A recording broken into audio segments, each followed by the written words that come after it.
Hello and welcome to pmclounge.com. Today we are discussing 10 tips that are going to help you answer social and professional responsibility related questions in the PMP exam. They also are known as the ethics related questions, right? So now a lot of people actually tend to think that since there are 25 questions that do not carry any weightage in the exam, right? I hope you're aware of it. There are 200 questions in total. 175 questions carry some weight. The 25 remaining questions do not carry any weight. So some people believe that ethics related questions fall into this category of 25 questions that do not carry any weight. Now, of course, nobody can be 100% sure because PMI does not reveal which were these 25 questions for you in your exam.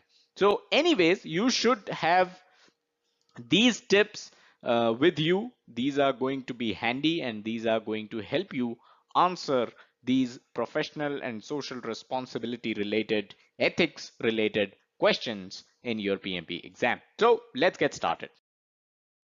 Okay, let's start off with tip number one, which is if you lack a skill set, let the relevant stakeholder know, but ensure that they know about your other skills that could be useful.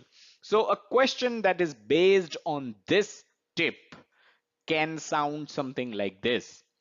The program manager assigns you an IT infrastructure project, but you have never delivered an IT infrastructure project in the past. What should you do?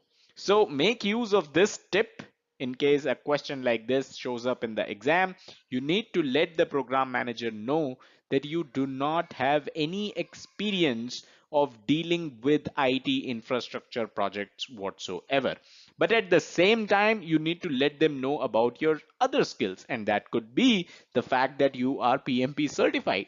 That could be the fact that you have so many years of project management experience. So you are confident enough to handle IT infrastructure projects as well.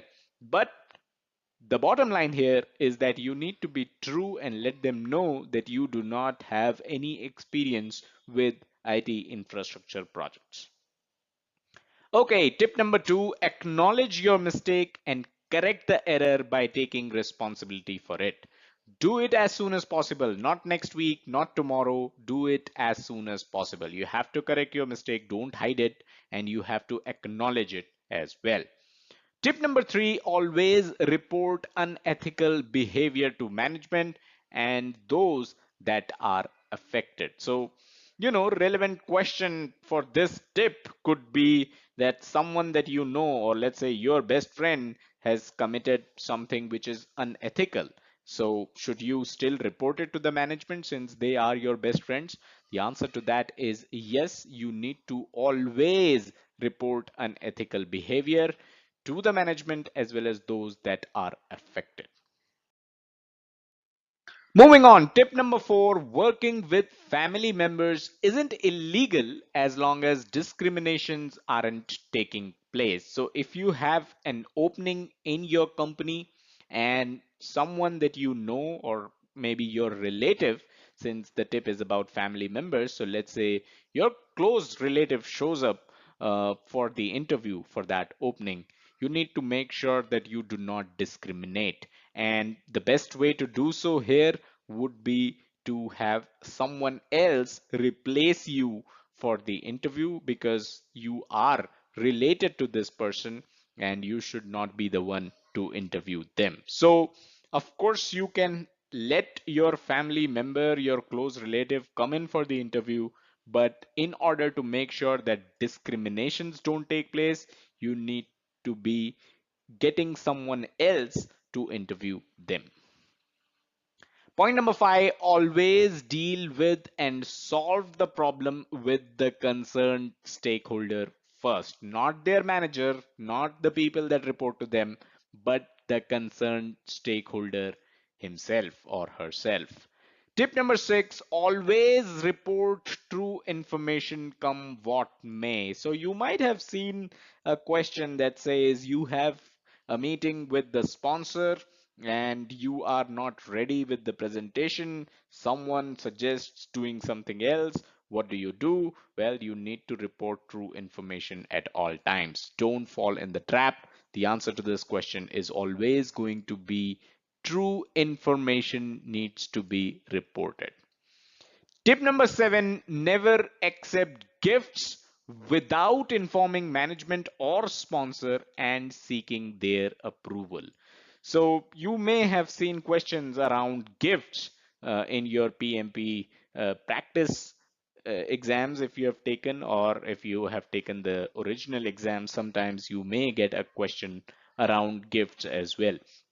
So you can accept gifts if you are offered, but you need to make sure that you would have already informed the management or the sponsor and you would have already taken their approval. Only then are you supposed to accept gifts.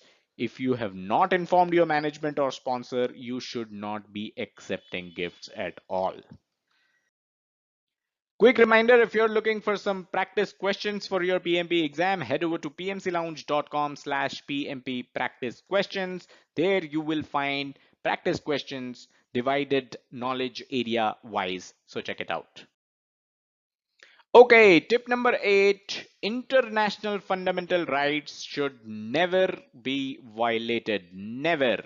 So let's say you are in a certain country or a certain region where there is a certain norm, people follow certain practices, but you as a project manager need to make sure that you are following the international fundamental rights. They should never be violated, no matter what the culture or the practice of the region that you are in has. Never compromise on these 5 things, and these are actually listed in priority. So you should never compromise on code of ethics. The code of ethics is available on the PMI website as well, pmi.org. We have also discussed this in the past. I will share the first link in the description below to a video that where we covered ethics specifically. So code of ethics is the first thing that you should never compromise on. This is priority number 1 as well. Law of the land should never be compromised on. Contract, company policy, and last is the culture. So culture should also not be compromised on. But if the company policy says something else, then culture can be compromised. If the code of ethics says something else, then the contract, the company policy, the culture, even the law of the land can be compromised. Now, does that mean you can get arrested because you are following code of ethics? No, not really, right? So you can, let's say a question in the exam shows up that says you are operating in a region where they do not hire women. So this goes against the code of ethics, right? So you need not hire women and go to jail, but what you can do is maybe propose not doing your project in that land because that land does not follow the code of ethics. So code of ethics is something that you will never compromise on. Finally, priority should be given to, again, this is based on the priority. Your first priority should be the PMI's code of ethics. The second one should be the law of the land. Third should be the environment.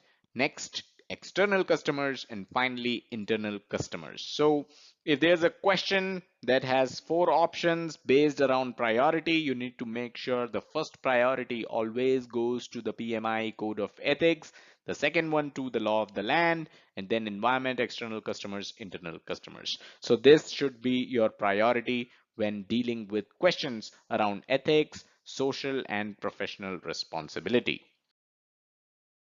Okay, question for this video. Do you remember any of the ethics or, the professional or social responsibility related questions that you might have come across in your PMP preparation, that is the mock exams, or the real PMP exam itself if you have taken up the PMP exam?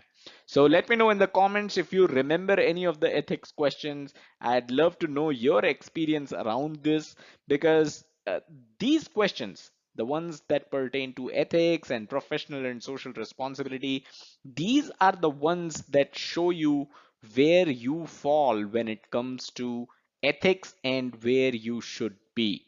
Most of the times, the first answer that we think of when we read an ethics or professional and social responsibility related question, most of the times that answer might not be correct because we are still not thinking from the point of view of PMI. We are still not thinking at the ethical level that PMI wants us to be at. And these 10 tips that we discussed are definitely going to show you the right way, are definitely going to help you answer some of those questions as well. I cited some of the questions that I could remember on top of my head around ethics and professional and social responsibility, but I would love to know if you also remember any such questions and what were the answers that you thought of and were they correct. Let me know in the comments. Looking forward to your comments. So that's all that we had in this video. I hope the tips were helpful. If you got value out of it, smash that like button. It helps us stay motivated and create more free content for you. Subscribe to the channel and hit the bell icon to stay notified whenever we upload new videos. Also, don't forget to check out the website pmclounge.com, your number one free PMP resource. Thank you.